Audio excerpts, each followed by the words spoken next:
सौतन की साजिश। नमिता और राधा एक ही घर में रहती थी, पर एक दूसरे की सूरत देखना भी पसंद नहीं करती थी। नमिता राधा की जेठानी थी और राधा उसकी सौतन। दोनों के बीच सास सावित्री देवी के माध्यम से हर दिन कोई न कोई विवाद होता रहता था।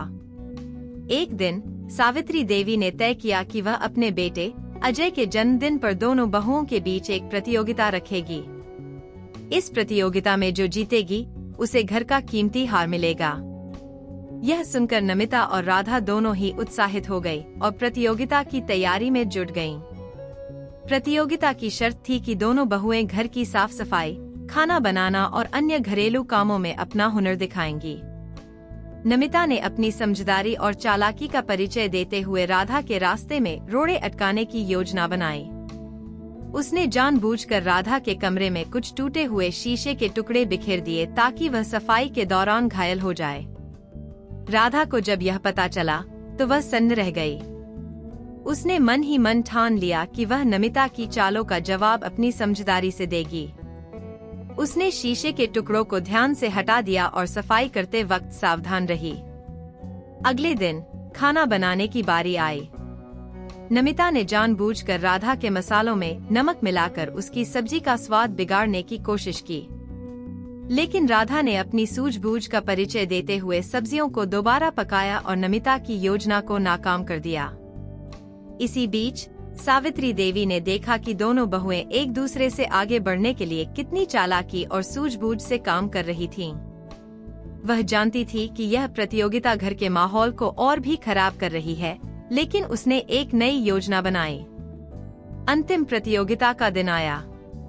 दोनों बहुएं अपनी अपनी तैयारियों के साथ मैदान में उतरीं। सावित्री देवी ने अचानक एक नया नियम बताया, जो बहु अपने कार्यों में निपुणता के साथ साथ एक दूसरे के प्रति सहयोग और सद्भाव दिखाएगी, वही विजेता होगी। नमिता और राधा दोनों ही चौंक गईं। अब तक तो वे एक दूसरे को हराने में लगी थीं, लेकिन अब उन्हें मिलकर काम करना था। नमिता ने राधा से माफी मांगी और कहा, मुझे माफ कर दो, मैंने तुम्हारे रास्ते में कई बार रोड़े अटकाए। राधा ने भी नमिता की बात सुनी और कहा, हम दोनों ही गलत थे, हमें मिलकर इस घर को बेहतर बनाना चाहिए। दोनों ने मिलकर घर की सफाई की, खाना बनाया और हर काम को मिलजुल कर पूरा किया। जब सावित्री देवी ने देखा कि दोनों बहुएं एक दूसरे के प्रति सहयोग कर रही थी, तो उन्होंने दोनों को हार भेंट किया। उन्होंने कहा, इस प्रतियोगिता का असली मकसद था कि तुम दोनों मिलकर काम करो और एक दूसरे की इज्जत करो। तुम दोनों ही विजेता हो। नमिता और राधा ने सास के इस फैसले का सम्मान किया और सच्चे दिल से एक दूसरे के साथ रहने का संकल्प लिया। अब घर का माहौल बदल चुका था। दोनों बहुएं मिलकर हर काम करती और एक दूसरे की मदद करती। इस तरह साजिशों का जाल अब सच्चे प्यार और सहयोग में बदल चुका था। यह कहानी हमें सिखाती है कि जब हम मिलकर काम करते हैं और एक दूसरे का सम्मान करते हैं, तभी सच्ची खुशी और सफलता मिलती है।